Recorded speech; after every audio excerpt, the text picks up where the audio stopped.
Minasan, これは見つけたテープです。 El siguiente archivo corresponde a un podcast encontrado. Por respeto a los vivos se ha cambiado los nombres de los protagonistas. Y por honor a los muertos, el resto del podcast se ha dejado tal como sucedió. Si usted conoce a cualquiera de estos panelistas, llame al siguiente número: 0303-456. Esto es Cine Club.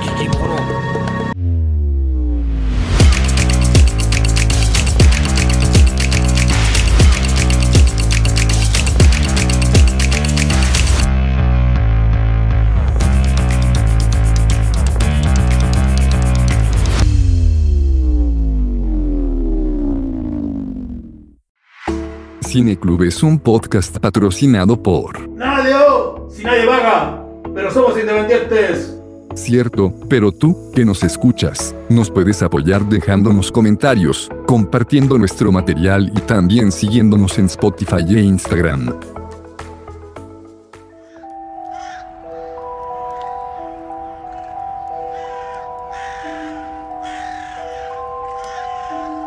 Oye, me encontré un video súper bueno el otro día. Un VHS tirado por la calle. Japonesa y sale la Anita Alvarado. El metraje encontrado tiene algo con los VHS, weón. Sí, porque tiene toda la mística. Pues imagínate, yo creo que lo conté cuando hablamos de Lake Mungo, que yo creo que en esta conversa va a salir más de una vez. Pero yo, el proyecto de la Bruja de Blair llegó a mis manos porque mi hermano estaba en el Eurocentro y le pasaba este VHS como, bueno, cacha esta cuestión que encontraron los gringos. Y así llegó a mi casa. Pues, entonces, bueno, ¿cómo no te da un ambiente de entrada, pues, cachai? En verdad es un fan footage. Un VHS así en la cajita de VHS virgen. Oh. Sí, pues. Igual es un género un poco más antiguo. Yo sé que el Holocausto Caníbal es medio found footage, que es una película que no recomiendo.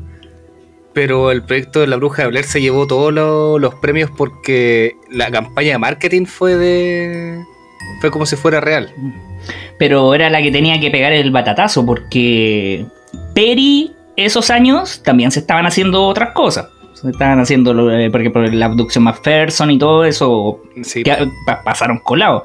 Como que siempre se habla de Holocausto de Caníbal y el proyecto de la Bruja de Blair, pero entre medio hay 10, 15 años de material. Bueno, y justo después vienen estas, las que se inspiraron, como Coherence y como la película que vamos a hablar hoy día, Noroi, La Maldición. Noroi. ¿Está bien la traducción? ¿Así, directo? No tengo ni la más reputa idea, porque la escriben en katakana y no tengo idea por qué no la mencionan.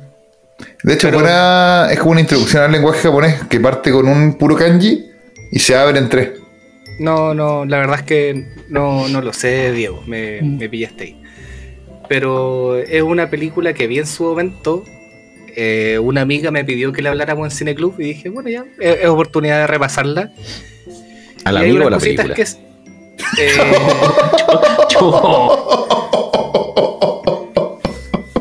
Es que son tallas del 2005. De la Es la mejor pero salida. cacha que pero esta amiga mía, la Patti, ustedes la conocen, pues sí, el Diego y el Marco estuvieron en la casa de mi amiga. Diego es conocido como el del abrigo largo y Marco el del pico chico. No. Dije eso que era entre nosotros nomás, pues, weón.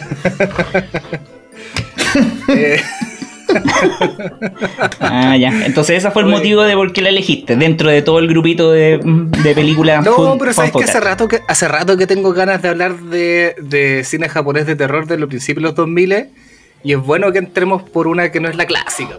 Oye, y habiendo tanta película buena de esa época japonesa, miro a la cámara y como diría Fernando Paulsen, ¿qué cresta pasó? Sabéis que no es tan mala.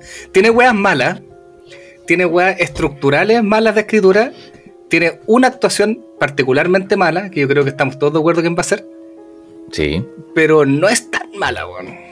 Tú dices que la larga No, es para buena. nada. De hecho, yo digo que es buena, pero tiene igual una película a 2 pesos. Yo soy más pedrista en esta pasada. Ya me estoy más de acuerdo que es más buena que mala. Tiene un punto a favor muy importante para los que nos están escuchando, que está entera subtitulada en YouTube. Así que pueden ir a verla ahora mismo. Con calidad decente. Con calidad decente, no buena. Pero que ¿sabéis qué pasa? Que esta película creo que todo lo negativo está hecho en pos de que el formato de ser un falso documental parezca tan real. ¿Cachai? Que en el fondo tiene un ritmo que te hace sentir que esto es un documental. Las actuaciones las siento como que son un documental, o sea, no son actuaciones. Es como un anchorman de un show hablando y mezclando material de archivo con la de investigación. Entonces, es lenta, sí, y si fuera una película yo diría que es unos puntos negativos, pero sí creo que le da puntos al ambiente de que lo que estás viendo es real. Oye, y si Pedro, Diego, tú mismo, si hacen un resumen de qué trata la película, para empezar a conversar ya más en detalle, porque ya sabemos que es un documental así como estábamos conversando, si esto es un metraje encontrado o es como un documental falso, que en la práctica para mí son las dos cosas. Sí, esas divisiones son súper arbitrarias. Sí, es Ernesto Belloni, japonés, que lleva un programa de investigación paranormal. Se parece. Es muy simpático. Es muy simpática esa cuestión de que Kobayashi es un periodista de lo sobrenatural. Como yo decía un poco antes de empezar esto, era como un título de personaje de folletín. Y eso yo dije, si por ejemplo esto no fuera solo un caso, sino que este tipo acarreara otros casos, también hubiera sido interesante. Claro. Yo creo que hubo una intención de hacer eso. Es que eso es, pues la estructura va como... Yo creo que intenta pescar como distintos hilos que lo llevan al final a una investigación total que tiene que ver con la ceremonia de un demonio. Pero eso es un documentalista, o sea, es como un programa televisivo, así, de alguien que dice, ya, yo investigo lo paranormal, voy a las casas, le pregunto a las personas qué es lo que ven y empiezo a averiguar qué es lo que está pasando. Y esa investigación lo lleva hasta las últimas consecuencias. Y a poco te empieza a presentar personas, como no lo hemos hecho nosotros en este programa. ¿Cómo están? ¿Quién está en este programa?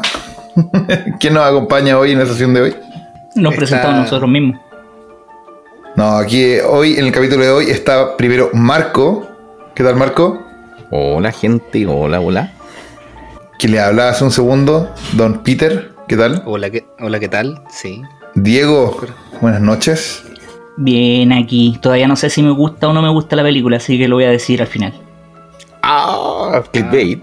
Y el maestro ceremonia hoy día, don Cristóbal. Buenas noches, siempre feliz de hablar de películas japonesas. No importa el espectro de bondad que tenga. Sean anime, sean anime, sean fan footage, sean dos Francisco hablando de fantasmas. Oye, pero eso me gustó mucho, man. Tú dijiste como en tema como duda, pero no tiene que ser duda de que esto es un programa de televisión. Porque siento de que la película lo va a recalcar por lo menos 2 o 3 veces con cómo la televisión se puede tomar estos temas o cómo puede ser indiferente ante el sufrimiento de personas que tienen problemas paranormales. No solamente en este caso, sino que lo hace como con la niña, lo hace como un reality show, que es cuando van al templo. Entonces hay un tema, algo quiere conversar con la televisión. Qué buen punto ese, qué buen punto, me pasó colado completamente, que también fuera una visión al punto espectador completo que tiene la televisión sobre los dramas. O sea, el único que se preocupa como por los seres humanos es nuestro Ernesto Belloni, bueno, Kobayashi, digámoslo así, pero para la gente que no lo ha visto, imagínense el Checopete japonés ahí haciendo un programa de lo paranormal. Pero yo creo que estoy haciendo mala fama ahí porque yo me dicen el Checopete y me imagino al tío pegándose el show y todo, y el compadre igual dentro de todo es bien sobrio el modo actual. Físicamente tal vez se parece, está más cercano justamente a un Belloni que a un galán J-pop así flaco con los ojos grandes bailando.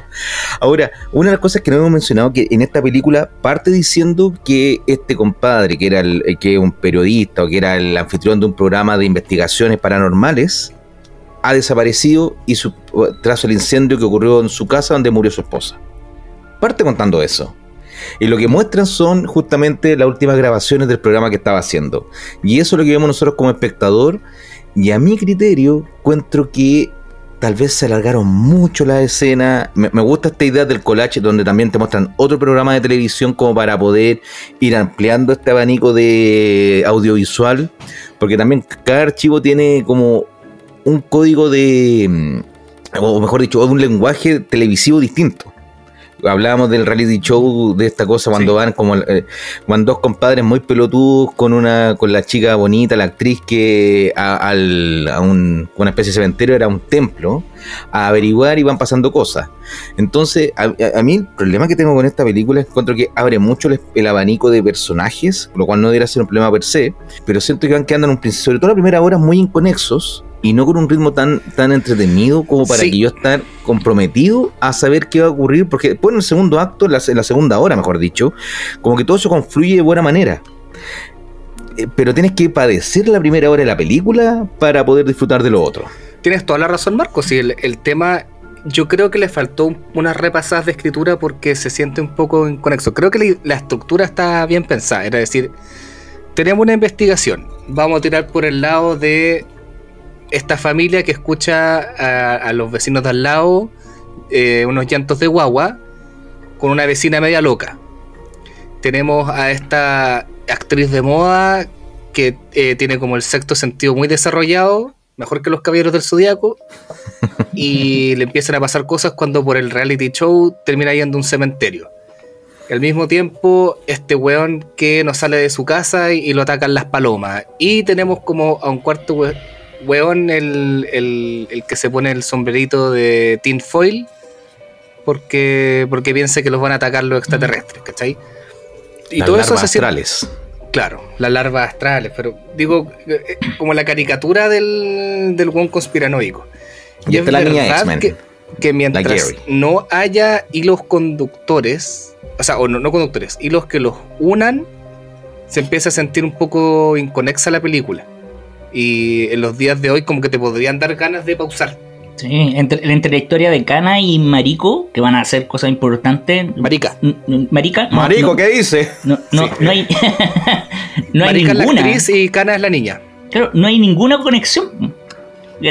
Se pegan un salto, se cortó la luz. En la película pasan unas 10 veces que yo dije se me cortó el internet. Porque no podía. Sí, se queda pegado, la congelada imagen. Es un fundido negro, pero pareciera que de verdad que se corta el video, no, es muy abrupto. Tal vez faltará el sonidito de la cinta corriendo, ¿no? Podría ser. No sé, yo lo vi desde YouTube en la tele grande y no sentí. No escuché un sonido. No estaba viendo el celular en la guata.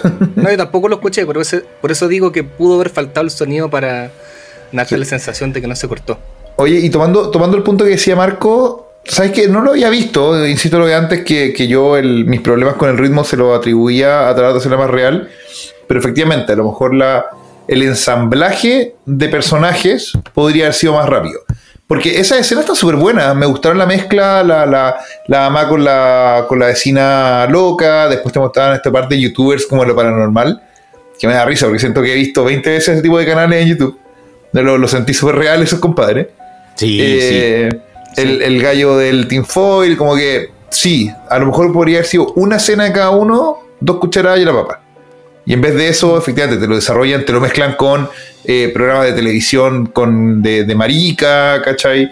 Te van armando cada uno de estos personajes, antes del ensamblaje, tienen 3 o 4 escenas que no tienen que ver entre ellos. Sí dan pequeñas pistas. Por ejemplo, yo caí redondo en que la escena de la vecina loca mostraban el nombre y el apellido, y después, como hora y cuarto después, resultaba que efectivamente tenía el mismo apellido que el chamán. El chamán, y probablemente estoy destrozando el nombre de esa persona. Pero era imposible de que alguien se acordara. Porque fue hace demasiado tiempo. Lo hicieron hace demasiado mucho rato.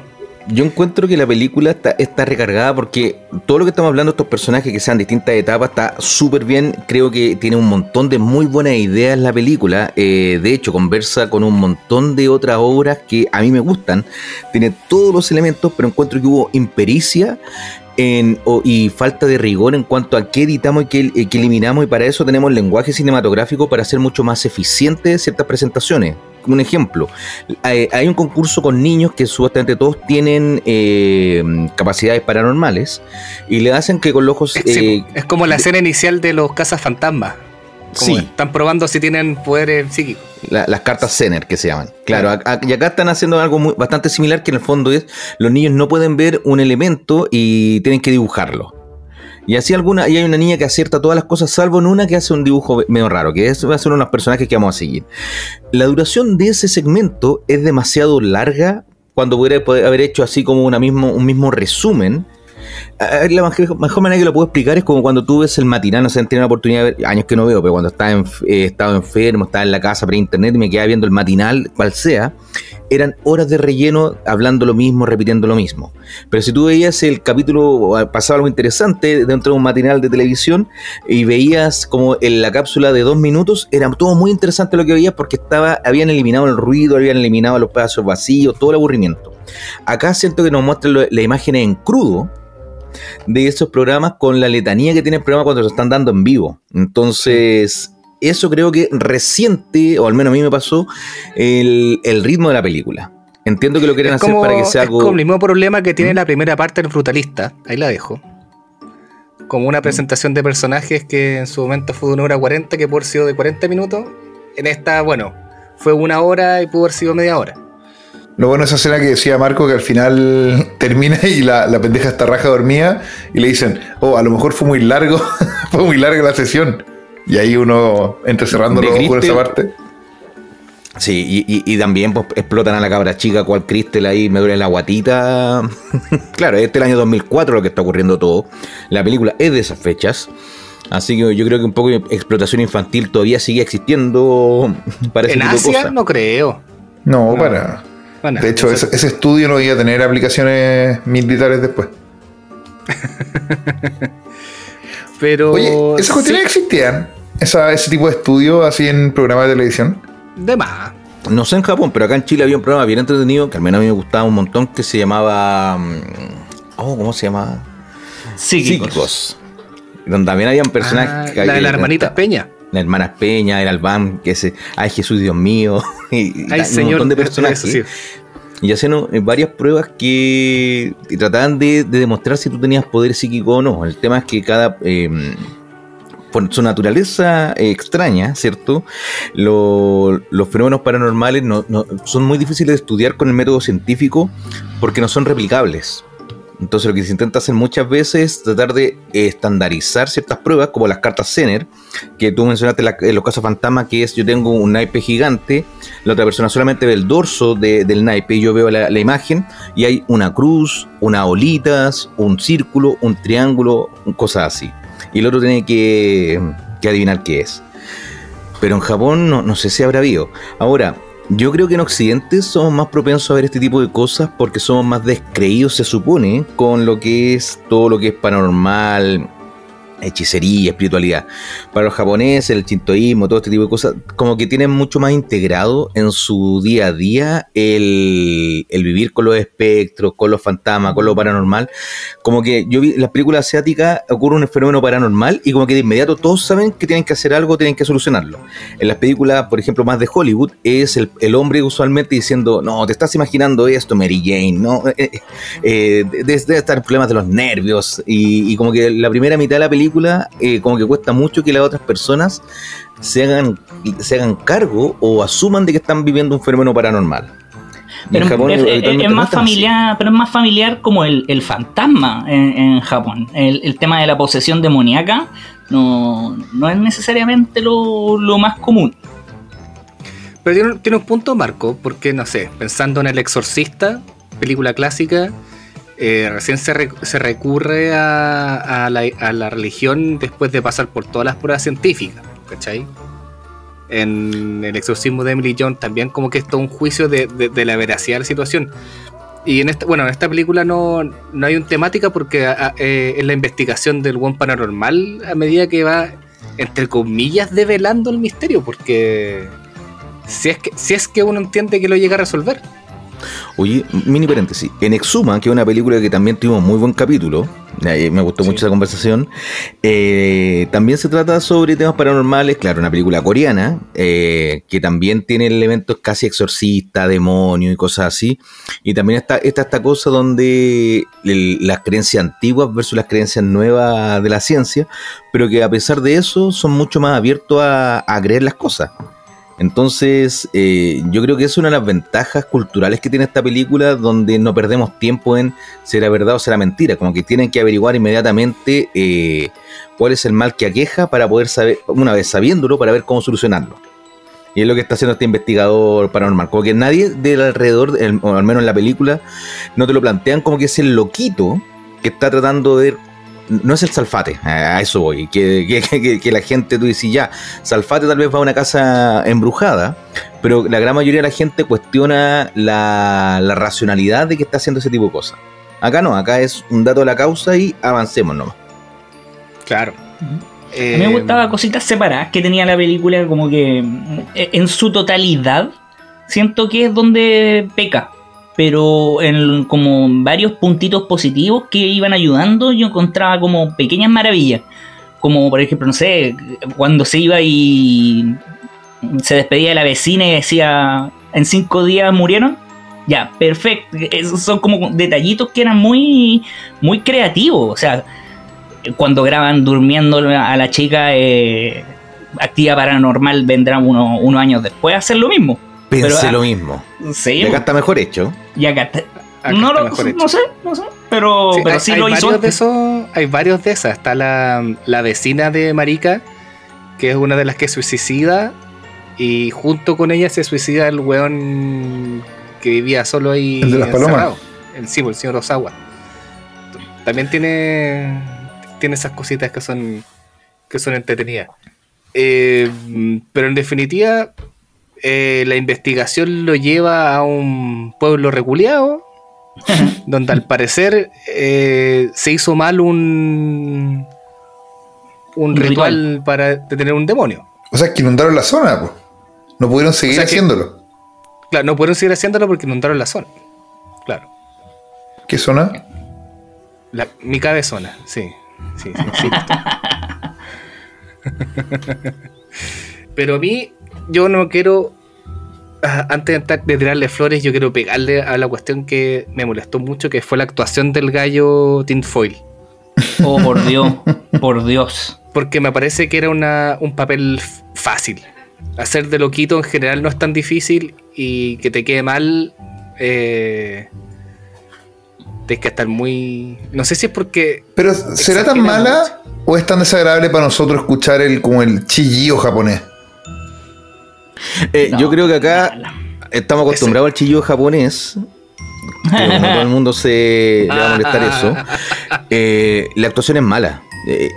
Ese tipo de personaje exagerado, caricaturesco, medio infantiloide, si se quiere, es como súper cultural de Japón. En un montón de películas aparece un personaje así, pero acá creo que está hecho con incompetencia. Solamente pasa a ser un hinchapelota, más que alguien que te haga sentir más tenso. Porque para quien no haya visto la película, el personaje actúa como muy, no sé, en el espectro autista, si se quiere. Ahora son todos están en eso. Pero como que está muy pegado. Todos saben que es un psíquico muy poderoso, muy capo, pero él no tiene cero habilidad social y está como todo el rato murmurando, apuntando o gritando.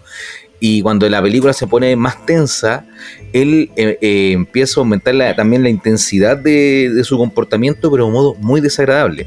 Pienso en la película cuando acecha la maldad, el personaje, el hijo del protagonista, que también en varios momentos su condición de autista lo utilizan como para generar ansiedad, porque empieza a repetir la letanía de la misma palabra una y otra vez, empieza a moverse un modo extraño y todo, que te agota. Pero en cambio acá solamente vas a ser desagradable, pero no para sumar la trama, sino que te tan caricatura que le resta a la seriedad de todo lo que estamos viendo como asunto.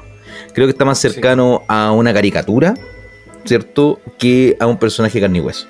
Y le pega justo en la escena que debe ser como la de mayor susto, como la de mayor intensidad, que es como parecida a la escena final del proyecto La Bruja de Blair, ya cuando agarran cámara en mano en el bosque y empiezan a ver cosas raras. Y qué lindo lo que se ve ahí, o sea, sí, es horrible, pero sí. Límpiate la boca. El punto alto de la película es ese, y él casi lo arruina.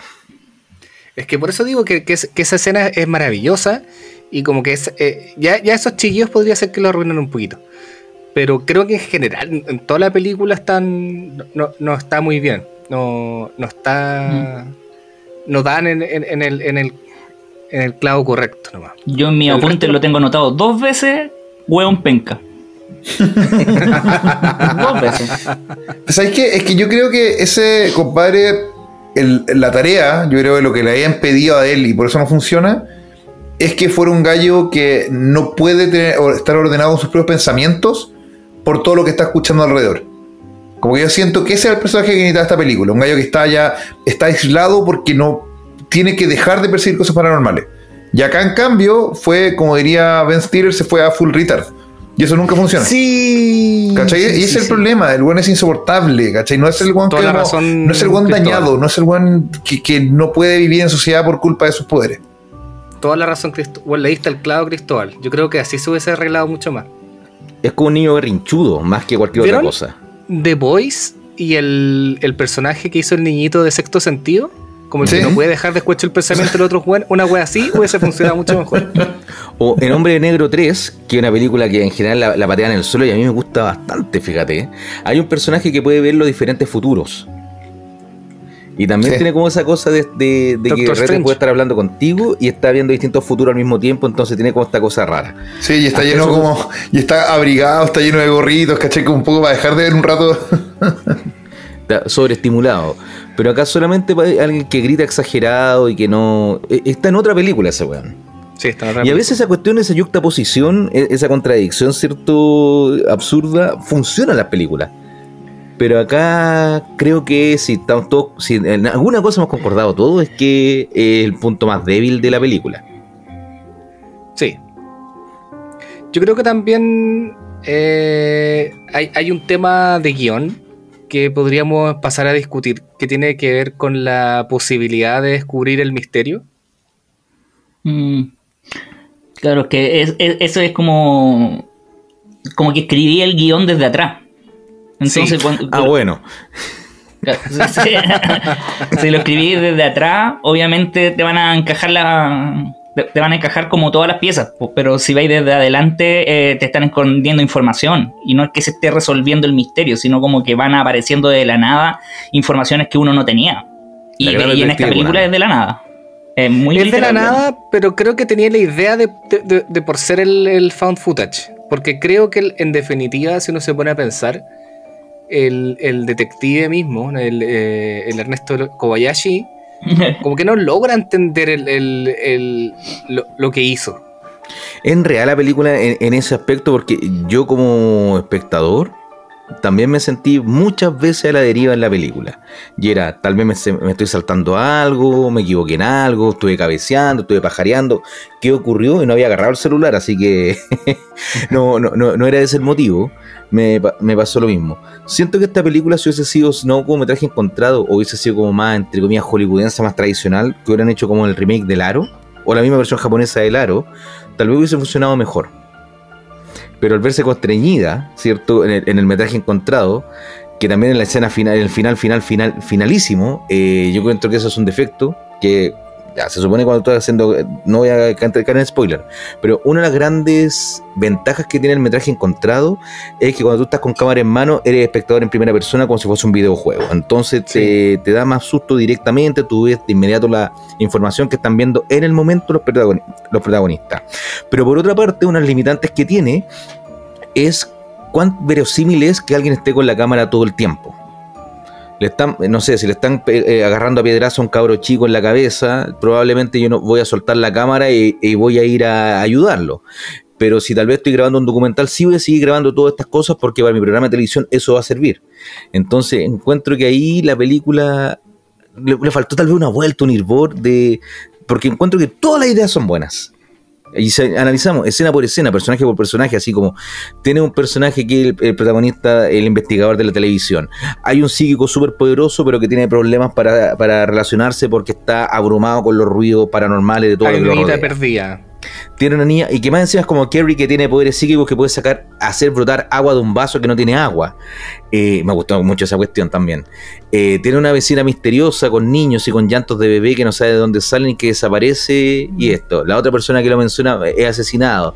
Hay un reguero de muerte conforme vamos pasando. Hay una actriz de moda que también tiene un cierto sentido del cual le hace caer presa del terror cuando siente cosas que no debería estar sintiendo.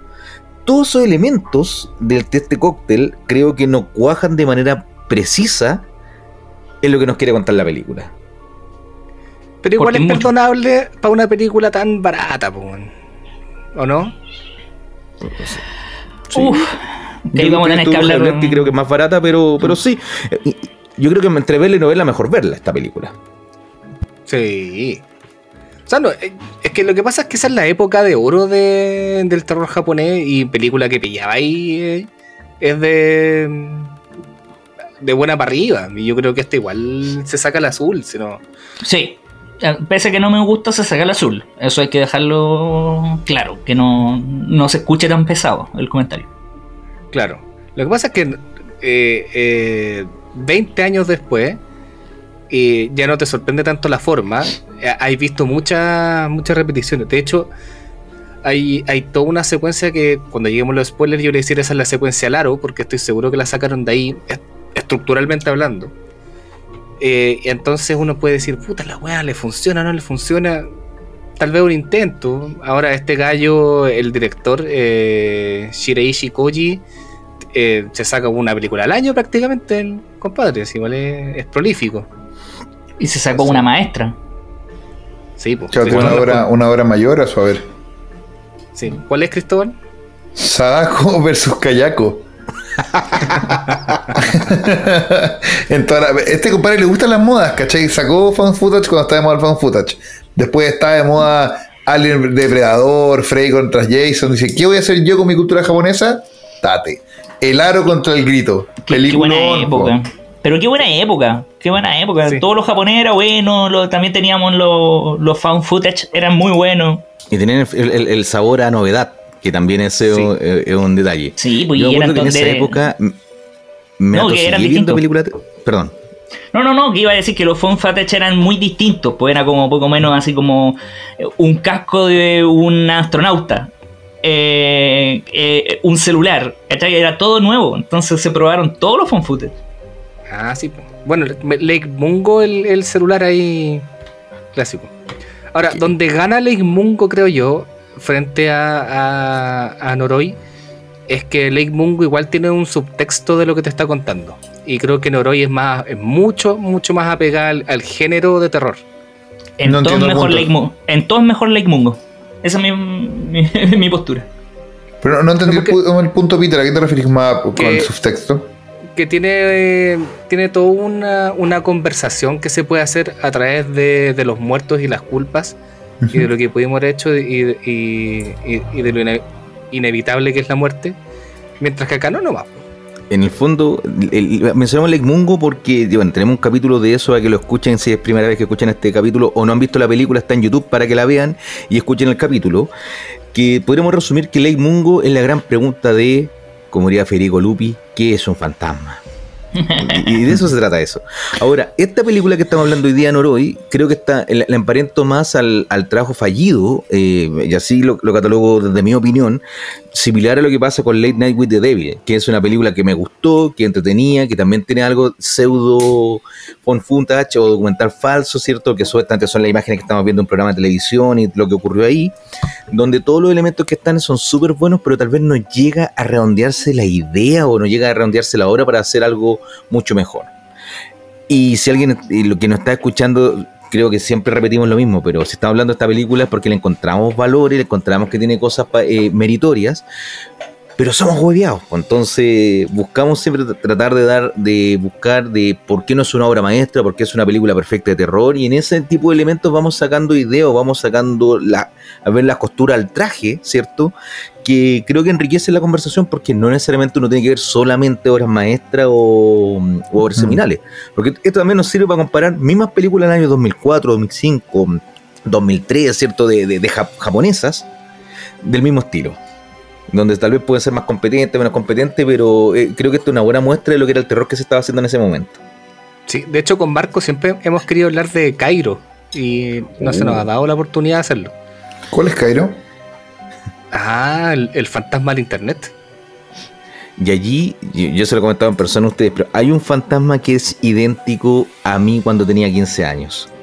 Y esa cuestión me daba mucha vergüenza y me daba mucho miedo. El doppelganger. Otras fotos como era, es que era idéntico. O sea, no parecido, no similar, idéntico. Sí. No, pero entrémosle un poquito al spoiler. Si quieren. Que es la escena final. No, pero creo igual dentro del spoiler a mí me gustaría comentar algunas cosas, porque creo que hay cosas que no entendí. Por ejemplo, ¿por qué era el rastro de muertos que tenía este compadre? ¿Cachai? ¿Cuál era el hilo entre los suicidados? Cuando en este mapa, en el diario salen como 7 compadres se colgaron de un puente y eran como gente en que este bueno estaba tocando la puerta y que habían sido, o sea, en un caso habían sido vecinos de la loca y en otro caso, nada, po. En otro caso habían vivido en el piso de arriba de Marica. Entonces no me queda claro por qué esta película está dejando un rastro de sangre aparentemente por la investigación de Kobayashi. Es una advertencia del no sigáis. ¿Pero de quién? Pues el demonio lo que quiere es salir, po. Pues el demonio ya está salido, esa es la gracia. No, po, no, acuérdate que la comadre, salió, que sale, pero parcialmente. Eso.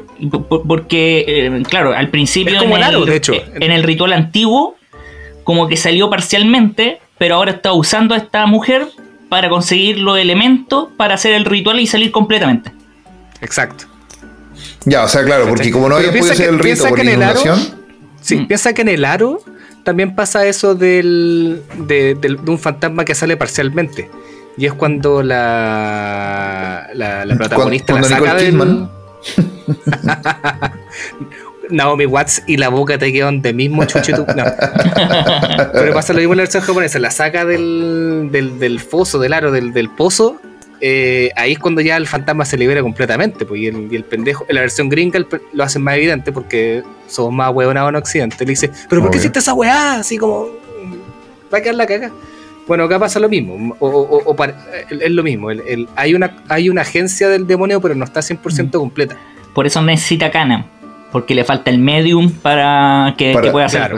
Para darle los simios guagua. Para darle los simios guagua. ¿Y en qué momento nos explican eso? Cuando está sucediendo. Y para mí pues. eso es una debilidad del guión, porque es lo mismo que el flashback del protagonista, que lo está mostrando cuando está luchando contra el villano en película genérica, y tiene el flashback que recuerda justo el elemento que no te había mostrado en ninguna otra instancia de la película para solucionarlo. Es que imagínate cuán más emocionante habría sido haber visto cuando va entrevistando a este compadre que tenía los pergaminos y ve, no, claro, hacían esto porque hace más de años lo habían invocado a este demonio dándole monos guagua, no sé qué. Sigue la película y después te enteras, no, ella trabajaba en una clínica ilegal de abortos y se cuenta el rumor de que se llevaba a los fetos y tú, ¿cachai? ¿Cuán más efectiva habría sido tú haber conectado los dos puntos anteriores? En Midsommar, cuando vemos el telar, cuando parte la película, te cuentan la película completa, todo lo que va a pasar. Y la sorpresa y el disfrute es igual, porque a mí me pasa que cuando que siento esto es lo mismo que el detective Conan, que a mí me gustan las historias de misterios cuando te muestran los elementos anteriormente para que tú puedas ir de la mano, ser astuto, no sentir que te pasaron a llevar como puede ser en esta película, sino más cercano a un sexto sentido, que estaban todos los elementos en pantalla para poder tú resolver entre comillas el misterio. Si no lo hacen así y tiene giros sorpresa, cosa en ese estilo, si son divertidas o están bien hechas y en el momento que estoy disfrutando la película y solamente después que la termino de ver me pongo a pensarla y es como agujeros de guión, final explicado, ahí encuentro que es una falencia. Pero si en el momento que la estás viendo la disfrutas, para mí eso pasa a tercer plano.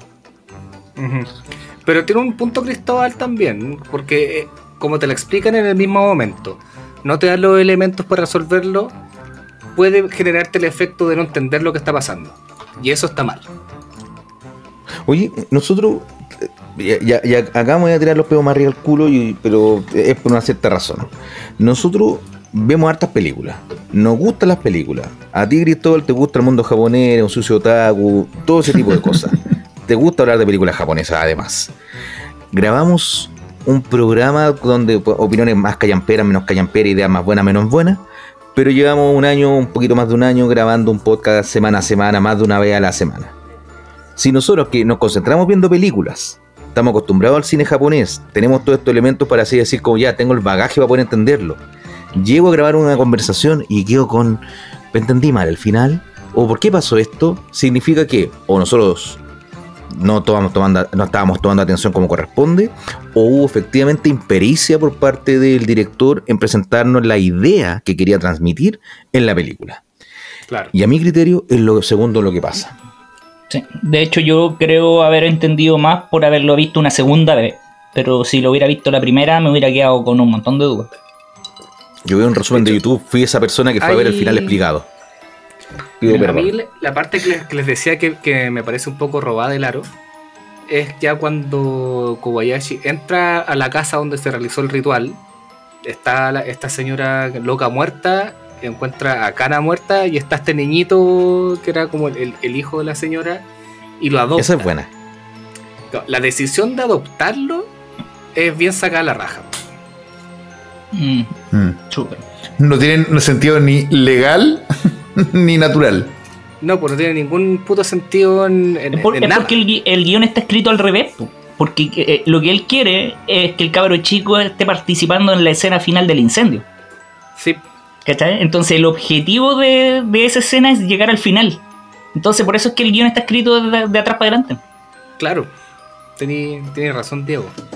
No, pero ¿cachai? Que se pudieron haber solucionado con un poquitín de mejor escritura. Y tuviste 2 horas para hacer. Creo que el metraje encontrado, para que funcione súper bien, tiene que ser una película concisa, 120 minutos, la menor grasa posible. Los primeros 20 minutos más lentos, como buena película para entrar en el ambiente. Y del minuto 21 en adelante empezar ya a tener elementos, que empiecen las sorpresas, que empiecen los sustos. Esta película no es de grandes sobresaltos, pero y yo no tengo problema que una película tenga que estar asustándome a cada rato, pero sí que me genera inquietud. Y salvo la escena del proyecto de Bruja de Blair en el bosque y la escena final, cuando ya se meten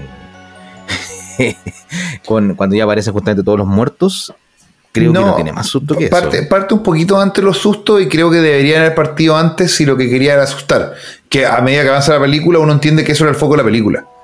¿Cachai? Entonces, eso igual es importante. Estos gritos tipo del aro, cuando los personajes empiezan a quedar en shock. Por ejemplo, no sé, pues la personaje de Marika. Hay varias partes de la película que queda en shock y queda como llorando en el piso. Y ese mismo personaje, eso. ¿Cómo? Y eso está bien actuado. Claro, pues, pero sí. Más adelante en la película, la misma personaje, cuando le empieza a pasar esto, empieza con unos gritos terroríficos, pero clásicos, que a mí me pararon los pelos. Sí. Entonces, si es que esa iba a ser tu película, porque antes no lo habéis definido así, antes lo estáis definiendo como full realista. Si esa iba a ser tu película, lo podría haber puesto mucho antes y haber sido más efectivo. Sí, toma mucho tiempo la investigación, es verdad. Yo estaba pensando, por ejemplo, en cuanto a ritmo, Rec, porque Rec 2 cucharas y la papa. Y después es pura subida de tensión. Qué película más buena. Qué película más buena, sí. Y esta no, esta mantiene mucho el ritmo de la investigación y como esos fragmentos de terror no están bien calibrados dentro de la película. Ni siquiera para el clímax. A ver, hemos hablado de Lake Mungo, que no es una película perfecta, también tiene bajo presupuesto y todo, y si bien tiene sus momentos lentos, creo que en ningún momento llega a ser aburrida. Y la comparo con esta porque son como de la misma época, temáticas más bien similares, esta es más folclorista, si querés. Fíjate que Lake Mungo se reserva un susto, y un susto lento, y está muy bien hecho. Qué joya. Pero yo me asusté mucho con las imágenes cuando revisaban los videos y las fotografías y notaban que estaba el fantasma ahí antes o había un elemento que no te habías percatado. Pero sí, esa conversación la tuvimos más en detalle ahí en el capítulo. No, pero como un susto clásico, como esa cuestión que te tiene que espantar, Lake Mungo tiene solo uno. Solo uno. Y es perfecto. Porque su objetivo era documental, ¿cachai? Porque si el tema acá es que mezcla es un híbrido y en la híbrido tenéis que hacerlo bien, tenéis que tenerlo bien ensamblado y no lo hizo. No es que no voy a hacerlo, no. Pero tenéis que hacer el montaje, tenéis que hacer ese difuminado entre un estilo a otro, tienes que hacerlo mejor. Proyecto Bruja de Blair creo que lo hace súper bien porque al principio te cuentan elementos, están entrevistando a las personas. Dicen que cuando mataba a los niños, cuando cuenta un pueblerino, no le gustaba que la miraran, así que lo hacía que miraran hacia un rincón. Check. Va avanzando la historia y a lo más escucha un ruido, empieza a crecer cada noche un terror más grande, escuchan niños, te mueven la carpa y no pasa más que eso. Hasta la escena final, que es, escuchan los gritos del tipo que ha desaparecido, que encontraron el dedo amputado, y van corriendo por la cámara hasta encontrar una casa, van subiendo, tú no sabes qué ocurre, y eso es es una caída, un descenso libre como de una montaña rusa, ¿cierto?, de terror, hasta que llega a un punto que no puede avanzar más, ves al compadre que estábamos buscando todo el rato en una esquina, en un rincón en la casa, escucha un ruido, se cae la cámara y termina la escena, y termina la película. Ahí tienes como toda esta cosa más seria, realista. En los últimos 5 minutos, que son full terror, te da esta adrenalina para terminar ahí a lo grande. Y acá también hacen como un intento de ella. Tienes un final, luego tienes como un final falso, y luego tienes como el final verdadero de una vez que se resolvió todo y nos vamos felices para la casa. En realidad no era tan así, sino que el plan del demonio era otro, y en realidad sí estaba, y era el niño, y aparece la fantasma y todo. Y encuentro que está entretenido, pero más encima tenía este compadre, este guruguru, que es el psíquico, que no actuando mal. Y que todo el drama el psíquico va a la casa a matar al niño, porque sabe que es el demonio, y como que le alcanza a pegar, y hay como un frame que es muy bonito, porque es como el niño con la sangre dibujado lo que es la máscara del demonio en el ritual. Esa va bonita. Pero ahí como que el niño empieza a controlar mentalmente al psíquico, a la señora, le saca la chucha al Ernesto Belloni, le prende fuego a la señora, puta. Va al campo y come tomate. Claro. Pero es que creo que le falta potencia porque el niño no fue tan importante en todo el metraje. Si lo habíamos visto solamente una vez y no era gran parte del misterio. No es relevante para ti como espectador. Sí, así que si hubiera sido la niña que la veníamos siguiendo, ya hubiera sido otro tema de... Ya, acá por hacer el giro sorpresa de que en realidad no era la niña que necesitaban, sino realmente era el muchacho el importante, que es una sorpresa que te dura un segundo porque mientras te están explicando está sucediendo y termina la película. No hay un componente emocional con ellos. Claro. Y uno ve la película por los protagonistas, por los personajes, tienes que empatizar de algún modo, y si no vas a empatizar como son los slasher, porque quieres ver el festival de tripas, desnudos, sangre y asesinatos creativos, ya es otro género, otro subgénero que estás viendo, pero acá como queremos tener esta realidad para poder ver, ¿cierto? No creo que los personajes sean tan carismáticos. Sí lo hay, sobre todo los personajes femeninos creo que ganan mucho en esta película. Cada uno de ellos tiene hasta la señora que aparece un segundo y luego dicen, y tuvieron un accidente y murieron. Hasta eso tienen harto corazón. Entonces encuentro que tiene muchos elementos buenos esta película, pero en la totalidad no...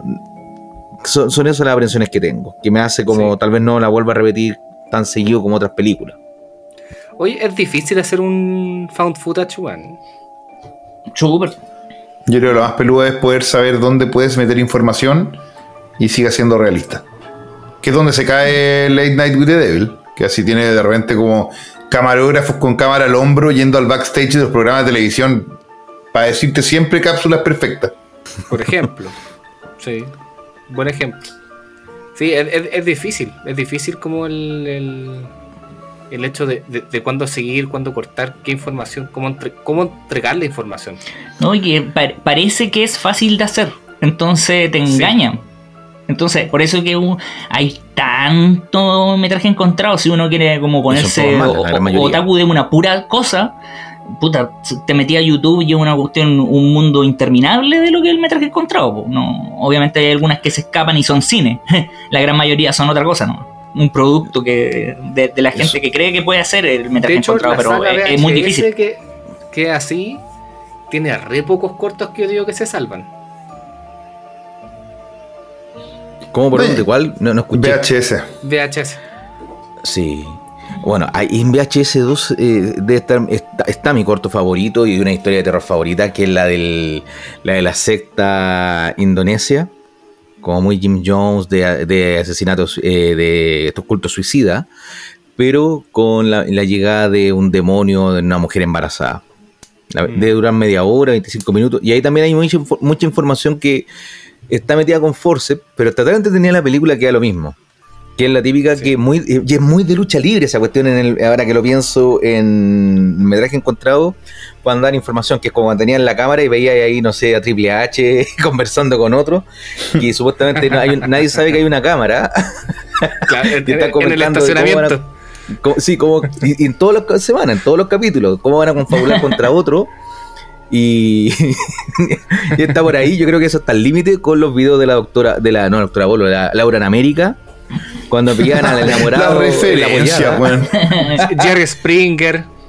Sí, ¿cachai? A mí me gusta el de. Voy a darle una florcita de VHS1 en la historia de. Ya voy a suponer que todo el mundo la vio. Pero de la vampira, cuando se revela ya que es un monstruo y de repente agarra al gallo que va con la cámara y la cámara como que filma desde el cielo, así como que se lo están llevando. Esa wea es creativa y es bonita de ver. Es bonita de ver. ¿Cuántas VHS hay? ¿3? No, es que la chucha, weón. Chucha. Y con Pedro una vez contamos que acá en la casa vimos una versión, una película que se llama Los Crónicos del Miedo 2, pero que Amazon Prime le puso ese nombre porque no era el nombre de la película, y vimos un cornetazo, pero malo, no salvaba por nada. Era como la wea. No sé si hay mucho más que agregar de Noroi. Yo quiero que nos comprometamos algún día a hablar de Sadako versus Kayako. Menos desde ya, mañana. Yo voy. La pero veo la tarea y veamos todas las del Aro, veamos todas las de la otra para... No, y la pillamos entera en Daily Motion, para el que quiera escuchar. Encontramos que Sadako vs Kayako está entera subtitulada en Daily Motion. Mira qué Oye, hablemos de Kairo, una gran película, y tiene a lo menos 2 sustos que son de lo mejor que ha hecho el cine de terror. No solamente el cine japonés de los años 2000, sino el cine de terror. No, yo voy a poner aquí ahora Kairo tampoco. ¿Ya? La que yo quiero hablar, a lo que yo vine, es hablar de Shatter, la tailandesa. Voy al tiro, de cabeza y con mi cámara fotográfica. Casi todos los sustos de Shatter, para que se hagan una idea, son de día. Son de día en lugares concurridos. Sí, es horrible, es como que te caes en la cabeza con la psiquis tocada, con que cualquier lado te pueden penar. Ya no es solamente de noche solo. Shatter tiene un final inolvidable. Sí. Y da miedo. Es una película, no necesariamente una película de terror, para ser buena tiene que dar miedo. Pero esta te da más miedo que la tiene más jumpscares que la chucha. Pero además es muy buena. No. Usualmente uno habla de jumpscare como algo efectista fácil. Acá no, están todos muy bien puestos y muy bien hechos. Y tiene su texto. Marco dijo Kairo, yo dije Sadako versus Kayako, Cristóbal dijo Shatter y Diego va a decir abducción extraterrestre. Yo sé la que había dicho. McPherson, el caso McPherson. Esa es la que viene, yo creo. Que yo creo que es uno de los mejores metrajes encontrados. Creo que para mí en mi cabeza siempre es Proyecto La Bruja y después está. Como que está al mismo nivel de yo la vi mucho más chico de lo que la debería haber visto y me dio mucho susto. Es que yo cuando la revisé dije, fui igual que tú, así como la vi cuando chico ya, perfecto. Y me encontré una película. Mira. Yo pensé que era solamente experiencia caro chico, pero no, era una película.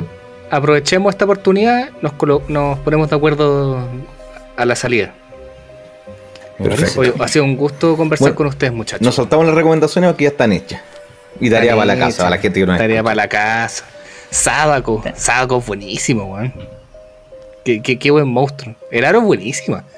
A todos les gusta el Aro, supongo, ¿no? Sí. Pero fíjate, me gusta más la gringa. Sé que esto es anatema, pero... No, hay harta gente que le gusta más la gringa. También, tal vez porque la conocieron por ahí la historia y es una buena adaptación. Sí. Pero eso es otra conversación que yo creo que puede estar interesante. Cuando grabemos del Aro, tendremos esa conversación. Que tenemos proyectos. Ya pues. Tengo más proyectos que la bruja de Blair. Ya. ¿Te gusta la 2? Ya, última pregunta, Marco. No. Proyecto La Bruja de Blair 2. Cornetazo, pero que una estrella y corazón. No. Es una cápsula del tiempo porque es hija de su época, pero es malísima. Es malísima en todo. Sí, es como el hoyo, pero corazón igual. Sí. Lo único que en ese momento me gustaba mucho la gótica que salía ahí, pero aparte de eso, bueno, pero a 15 años obviamente me iba a gustar. No se salva. Pero, hablando de 15 años, con Barco hoy día nos mandamos el mismo meme con minutos de diferencia. Sí. Esto es Cineclub, buenas noches. Déjala ahí nomás.